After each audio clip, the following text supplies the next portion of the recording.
So, hi. I actually did my PhD here in Newcastle and my undergraduate, and I actually lived just across from here, and it was beautiful. I watched this building being built, I watched the Baltic being built, and it was lovely. And so I have a real fond affection. I even came here when this was open and watched some really cool electronic music. And at the time, when I was in the audience there, I was thinking, I wish I could make that kind of music, but I have no idea how to even get started. And that really frustrated me. So one of my journeys was to try and figure out how to even start down that path. And in addition to that, I mean, I absolutely love programming. It's one of my things I've done since I was a kid. And when I program, I see just great joy. Things that are really just beautifully, intrinsically beautiful.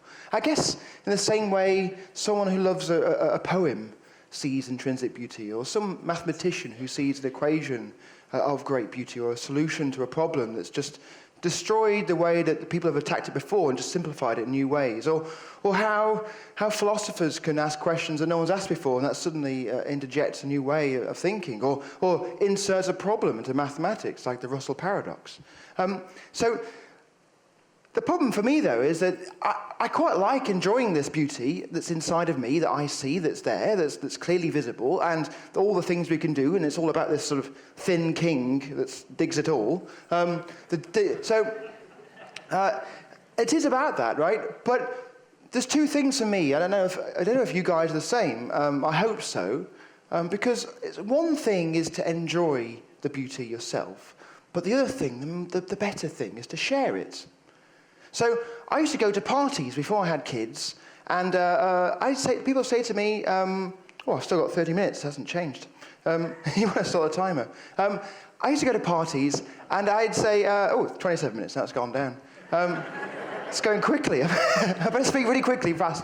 Go to parties, and I'd try to say, hi, what's your name? I'd shake my hand, hi, I'm Sam, what do you do? I'm a programmer, or doing a PhD in computer science, and that would be the end of that conversation. I was like, it's rubbish. And I'm ready to share what I see that I enjoy that's beautiful, and it's really hard.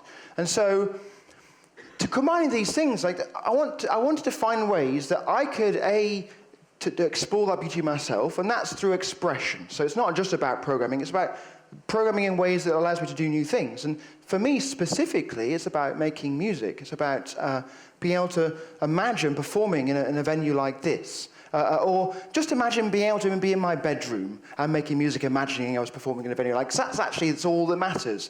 And if you can go to a coffee shop and sit with a laptop and make some music and you have fun, that's wicked. And if you can do that with a friend, you don't need to do any more in life than that. And so being able to do that was a fundamentally important thing, but also being able to share it with others was really the key. So I started developing systems for making music, and I made a really nice thing called Overtone with a friend called Jeff Rose that was really, really, really very powerful. You can do amazing things with this thing. And we used latest ideas from language design and concurrency to build this, and old ideas from programming languages. We used the Lisp, which is one of the oldest programming language forms still in use, and arguably, in my opinion, still one of the most exciting and powerful. I mean, no one goes around saying, don't use the Pythagoras theorem, it's pretty old. No, you've got to use the trendy theorem. So there are some things, right, that are still persistent and be exciting.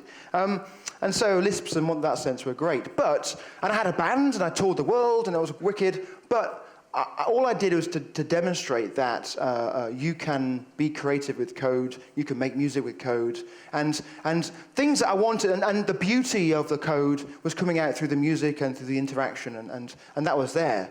But I missed out on the ability to share that experience with others, because basically about 10 other people in the world could use the system, because it was so complicated, and also it required you to spend an awful lot of time learning and focusing and doing something you probably wouldn't normally do, and maybe you just watch the television and entertain yourself in the evening. I don't actually have a television, by the way. I'm quite pleased about that. I don't think anyone else should really. Anyway, because I think it's more important to make stuff than it is to watch stuff. Right? And I think that's the way we should be doing. We should be actually sharing experiences with each other and making them, not just consuming. I mean, consumption is important, but I think making is much more exciting.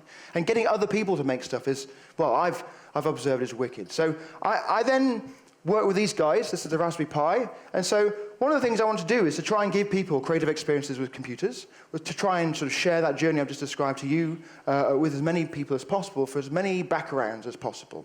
So one of the most important things in trying to lower barriers to entry to creative experiences with computers is to make things free.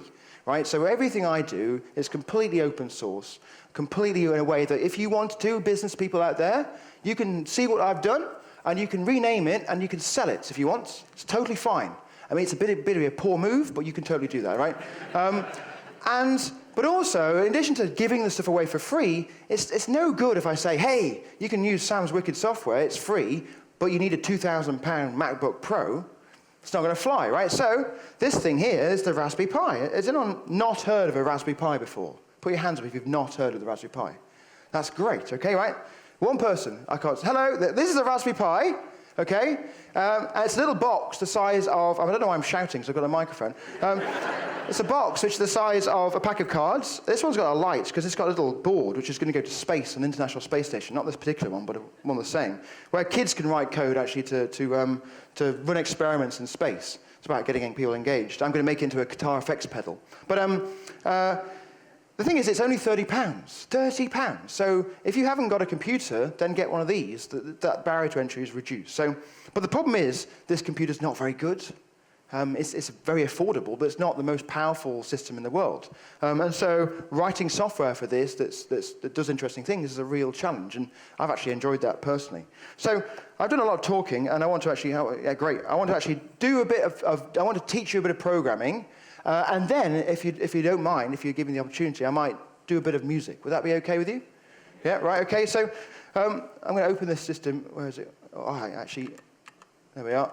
This is the system here. Look, that's some code there. Let's run that. Wicked. Right, okay. So the thing about this system, that the goal of it, I designed it and worked in close collaboration with schools.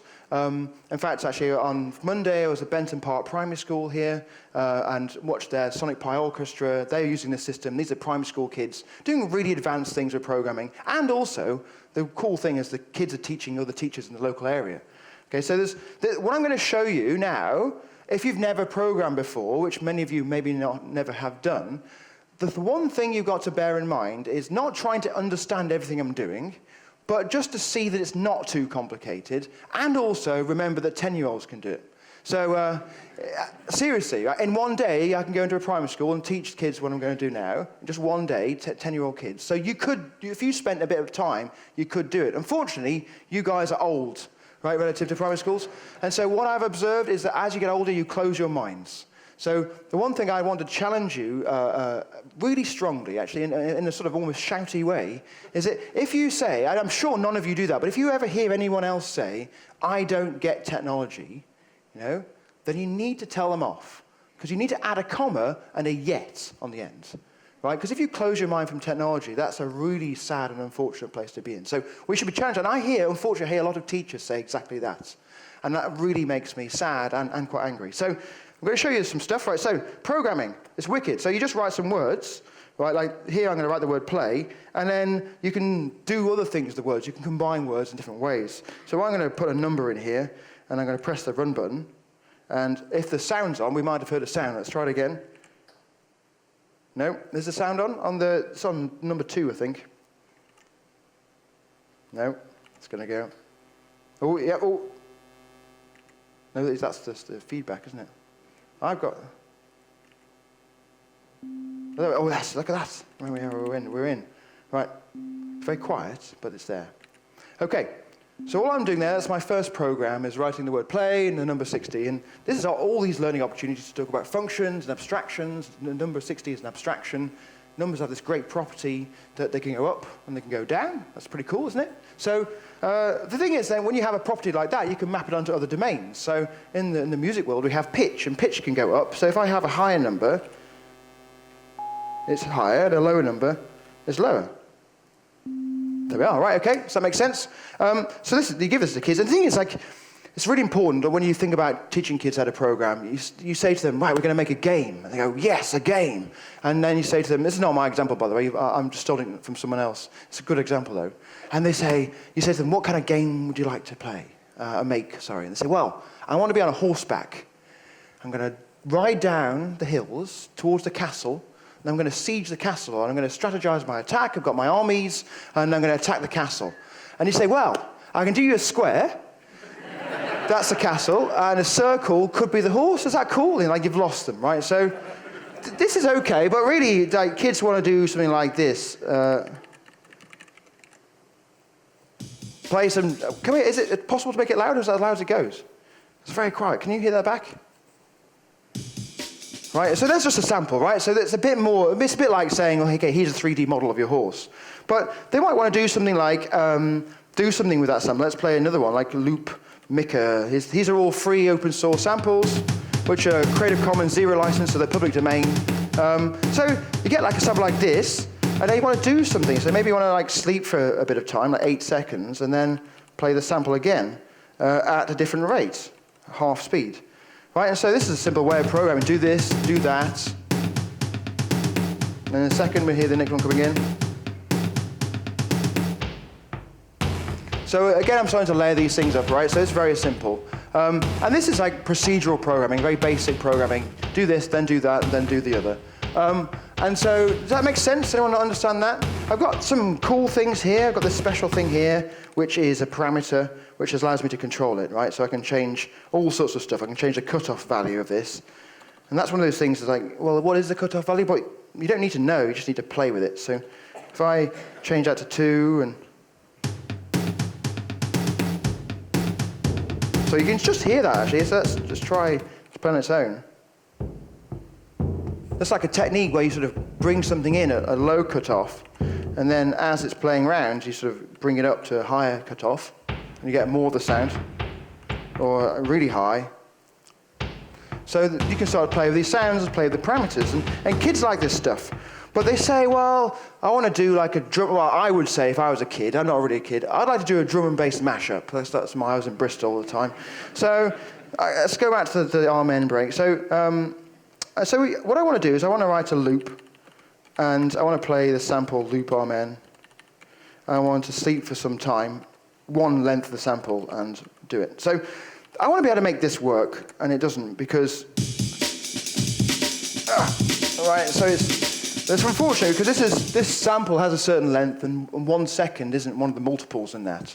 And so I want to be able to do things like make a simple statement to say, can you just put everything in terms of loop Amen? So here I'm going to say use sample BPM of loop Amen.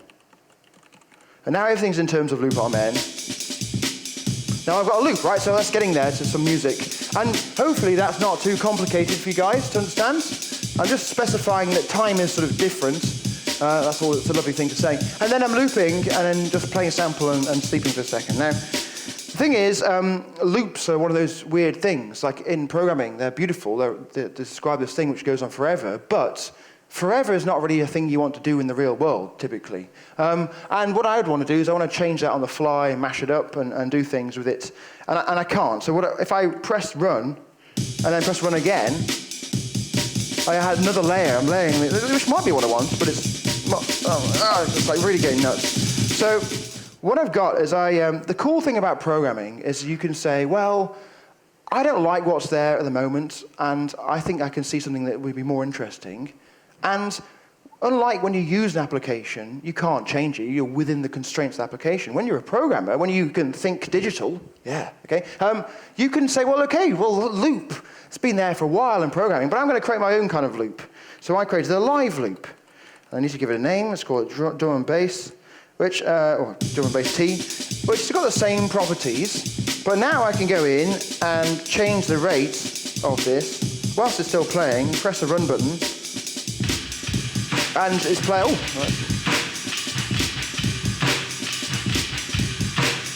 That's not what I'm expecting to do.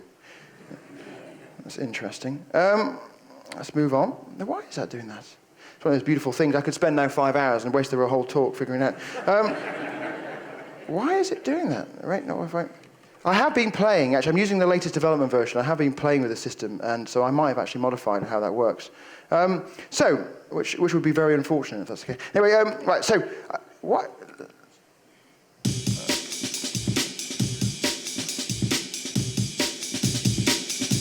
All right, that's better, right? they're all working in time with each other, right, we're okay. For the rate thing, oh, that's working now, right, okay, right, that's working. I have no idea what I was doing before. So, what I can do, essentially, as you saw, is I can just experiment and play. So I can have the code running, I can see what the numbers do and change them and hear them, and all without stopping. Okay, and this is really important in education because you don't want the kids to get bored. You want them to be able to play and tinker and change, and that's what they do. And so whilst this is going, I can experiment. I can say, well, actually, let's have another sample in there. D&B, bass, get some drums in there. Right, that's pretty cool. And then I may want to mash it up, so what does mashing it up? So I ask these kids these kind of things, and they say, well, it doesn't sound roomy enough, and to me that means reverb. And so I needed an easy way to add reverb. And I don't know if you've ever used any of these other live coding systems. They're pretty wicked, and you can do some amazing things with them. And this is not a new system in the sense that it's just repeating old ideas, but making them easy. But when you want to add effects onto these things, they're very complicated. You've got to use a lot of computing constructs. You've got to have like variables and constructors and deconstructors. And if you want to do the kind of things I'm doing with this, it's really very complicated. And that's hard with kids, because if you've ever been into a lesson to teach some kids stuff, I don't know if you've been to a school recently, it's amazing. And different schools are very different. But one of the ones I went into recently, like the teacher was like, right, come on, I'm going to say something. Johnny, get down. Toby off the tables, all this sort of stuff. Right? And then she'd say, right, I'm going to say something in 3, 2, 1, and then they're quiet. And then she has an opportunity to say 2 or 3 sentences. What would your 2 or 3 sentences be to teach programming? Right? So as soon as you start teaching, as soon as you do anything which is not on the points, you've lost them, right? So effects are pretty easy with this thing. You just say with effects, and you choose your effects, like bit crusher or reverb, and then you choose where it starts with the word do, and you choose end where you want to end the reverb, and now we've got reverb. And I can change, again, the parameters of this, and change the room size to 1, and really have a lot of reverb. So we can have that sort of, maybe that's a bit too much, right? So let's go for like 0.3. And then maybe I want to slice the bass in so it sort of chops in and out. So I can sort of do that with an effect here, slicer. And maybe that's going too slow, so change the phase duration to like an 1/8 of a second, 1/8 of a beat. Right? Or I can even bring in the loop arm into that. Get sort of crazy psychedelic, and then take the arm end break out, and put the reverb up, or I can bring it down again, make the phase really short. Now, this is something I've added recently. It's a lot of fun. I can change the probability of the slicer to come in and out at different probabilities. So this is really nice. So that's actually quite high. Change it lower. So it's sort of choosing when it's going in and out. And that's lovely. That's about sort of throwing a dice. And every time, if it's higher than the value, I'm going to bring this volume up. If it's not, I'm going to keep it down. And so I can start to play around with different things with that. And probability is a beautiful thing, actually, in music. And random choice. So a great way to look at this is that, how long have I got left? I'm doing well. Right? Is this interesting to you? Right? Is this good? Right? I've got no idea, to be honest. So, I love it, and I spend like 2 hours every night doing this on my own in a room. It's what's changed my mind, actually, changed my attitude, is that I don't use my laptop anymore. I use the Raspberry Pi, and that forces me not to go on the internet and Twitter and all that sort of stuff, Facebook. That's in another room. And then I project the code on the wall, and it really makes me sort of change my attitude to what programming is. It's more of a performance than it is a sort of a programming, sit in a room on your own kind of thing. Even though I'm in my room, I can sort of imagine not being.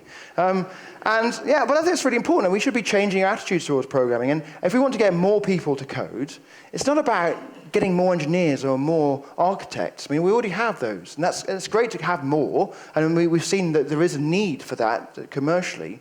But I think that there's also an importance to our society that we get more people to understand what code is, to some degree. Not that they're going to be professional programmers, just so they to know a bit about it, right? So here's a really good test. How many of you all can read or write?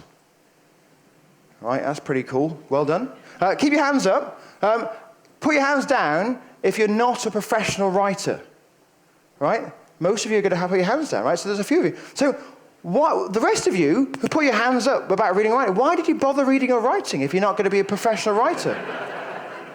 That seems a bit pointless to me, like wasted skills, right? It's the same for programming, I think. That it's important to have professional programmers, but actually there's a use in being able to know and understand and interact with the programming world. So that the things that Tony was saying about the importance of understanding security, I mean, those implications are important, but if people aren't aware of them, then that's a real worry and a real concern, you know? And when we started talking about all this Internet of Things, or things on the internet, we need to be able to talk about how we can actually take advantage of the huge data and how it's combining a new, innovative, dynamic way. I hate those buzzwords. Right, so seriously, it's big data. No, it's not really, is it? But some cases it is, but most cases it's not. So, right, so what am I showing you? I'm showing you randomization. That's beautiful. So what I'm going to do here is create a live loop, and I'm going to find some notes. So here's a variable called notes.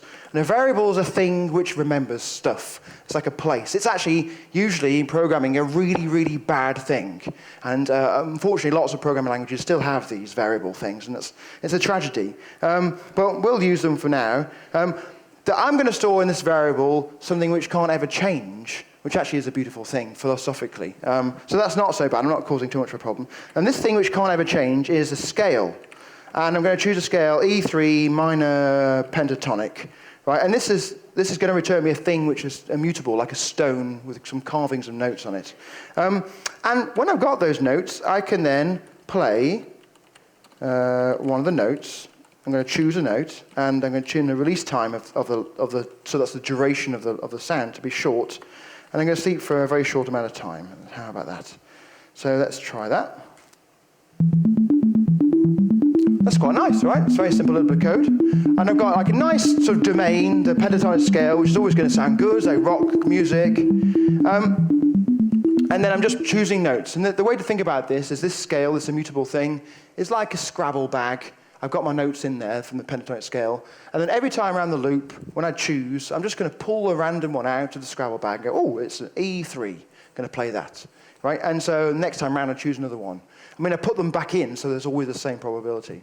Now, that's a lovely thing to do. In a moment, when I'm about to start making some music, this is a technique I use all the time. But what's really fun, I think, and really important, and in terms of the way we actually challenge the way we actually engage with music, is that if I said to you guys, could you make me a melody, please? That's actually quite a hard challenge. I want you to give me a melody that's awesome. And so you've got to sit there and you've got to think about what a melody might be. And probably got to go away and train to be a composer and then come back and perhaps you might have a go. Now, when you're programming, when you're using tools which can give you a great advantage, you can think of this in a different way. So what I can think about is like, what I'd like to do is, every time around, I'm going to, 16 times, I'm going to choose one of these notes and sleep for a time, right? So that's fine. But, and this is a mind-blowing thing, right? This is a bit like Doctor Who. Seriously, so if I got one of you to come down and roll a dice 16 times, and I made a note of all the rolls, right, and then I went with Doctor Who back in time to the point where I gave you the dice and asked you to roll the dice again, you're going to roll the same 16 dice, right? So I already have a cheat of what's going to happen, right? And so I can do exactly the same with this. What's called using random seeds. So if I use a random seed here called with some random number like 600. What happens now is every time around the loop, I'm going to go back in time with Doctor Who, and then I'm going to choose the same notes. And so what we're going to hear now is the same 16 notes. That's quite nice. I quite like that one. Maybe I could change. Let's play another one. So changing to another melody is just choosing a random different number. Right? And so actually finding my melody is just a case of just trying different numbers and listening until I find one I like, right? And so, like one of the examples in the system, which is free, by the way, it's free, and has a tutorial built in, and it doesn't cost you any money. And, yeah, it's this Tilburg example. It's a place in the Netherlands. Can I actually cut and paste this? There we are. Oh, no, I can't actually. Oh, what is happening to this system?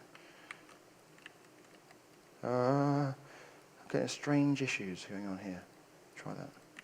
There we are. Now, this is is like 36 lines of code.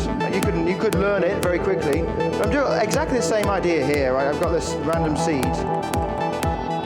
And just changing the random seed changes the melody.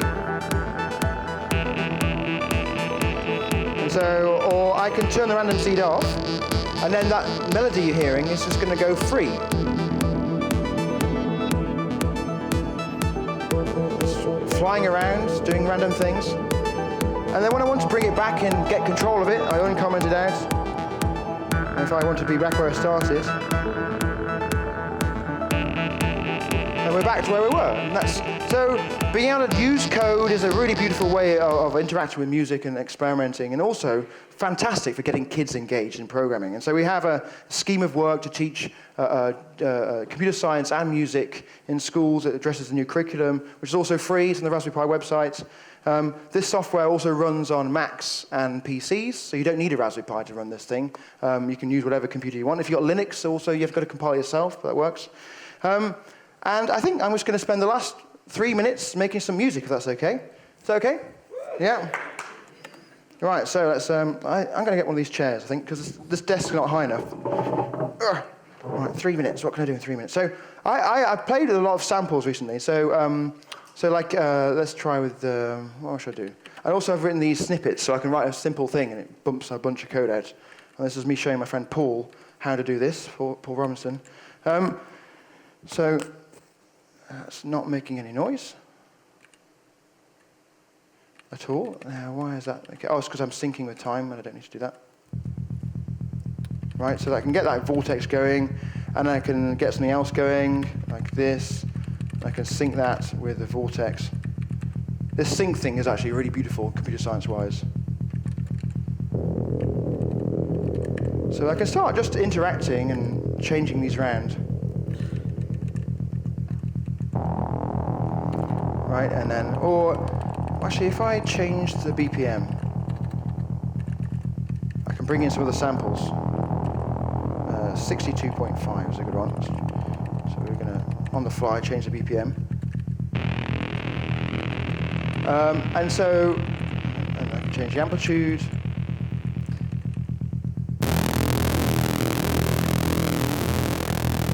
Bring it back down again. And then some drums was probably a good idea. So let's try some of that. So.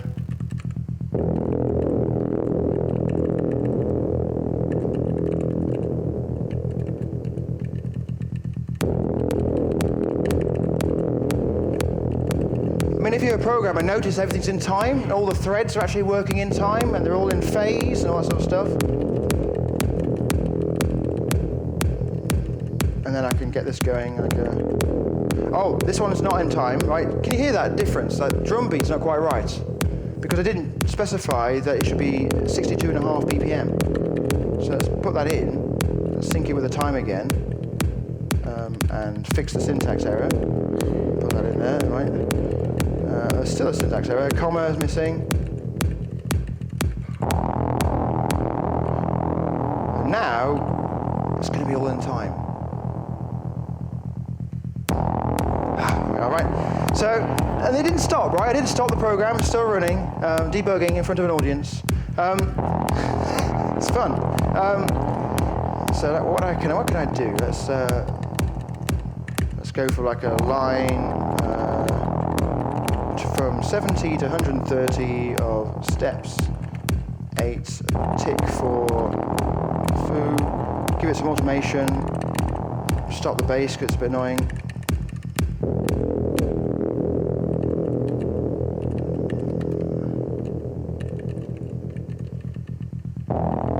So now I can start pulling in some samples.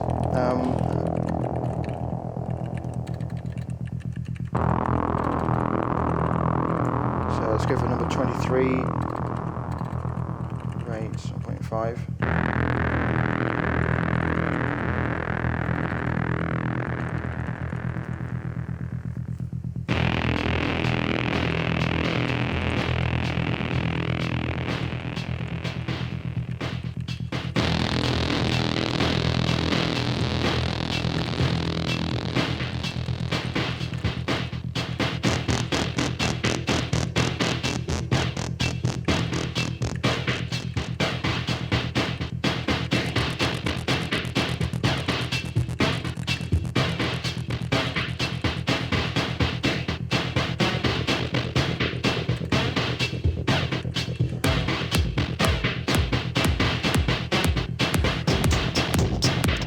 it's all gone terribly wrong. So I could stop it.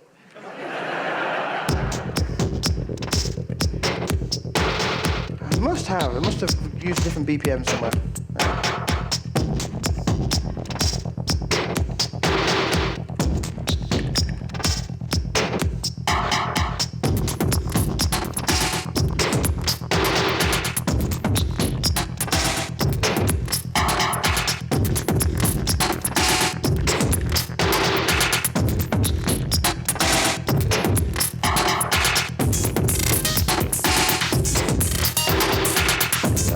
Have fun, right?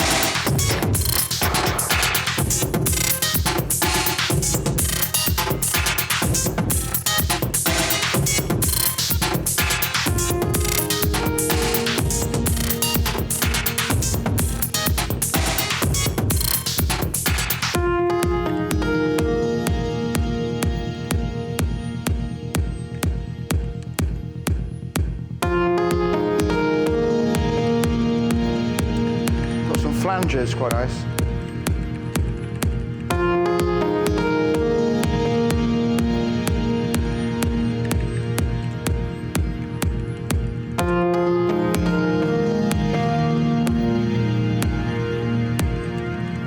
Feedback's fun.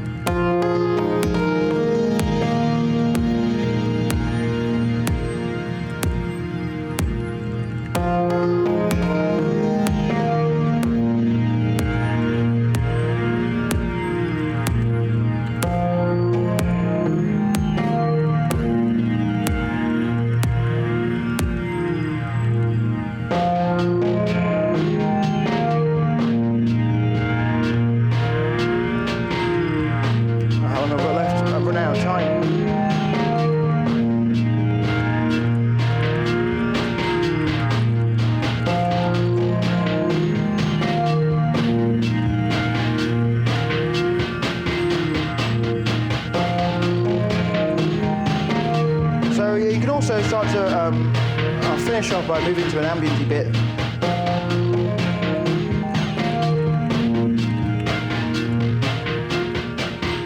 Just one line of code, you can do some fun stuff.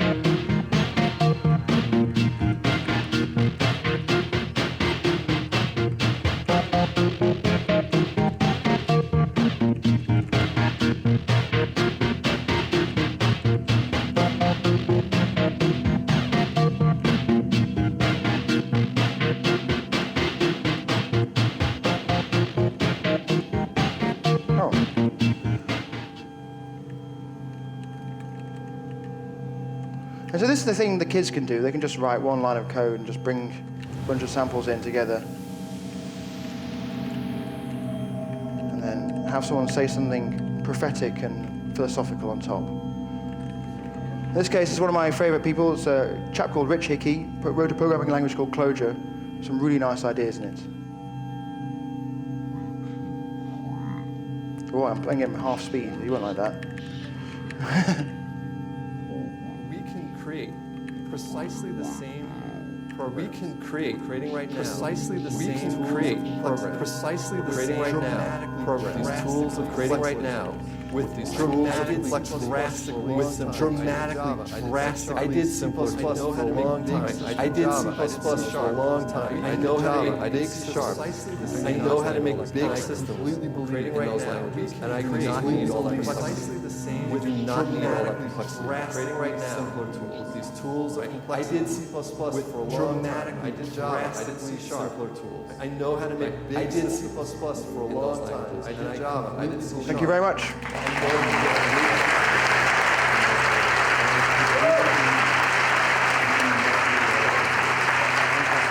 Yeah.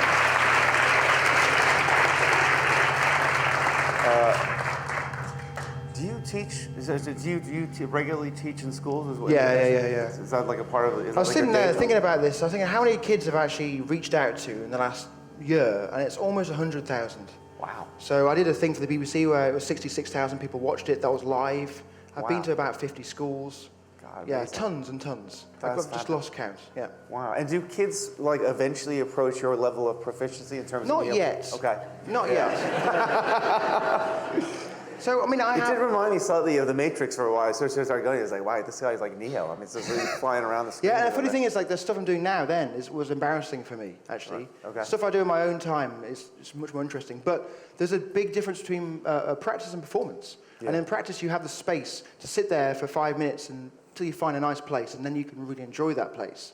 When you're performing, you don't have that luxury. So, yeah, it's interesting. But I have spent a huge amount of time practicing. Yeah. And so what excites me is that the dance music was spawned from kids getting hold of old hardware that was for blokes in pubs playing with a bass guitar. And so the kids picked these things up and they said, well, we can actually mess around with this and change the parameters and do new things.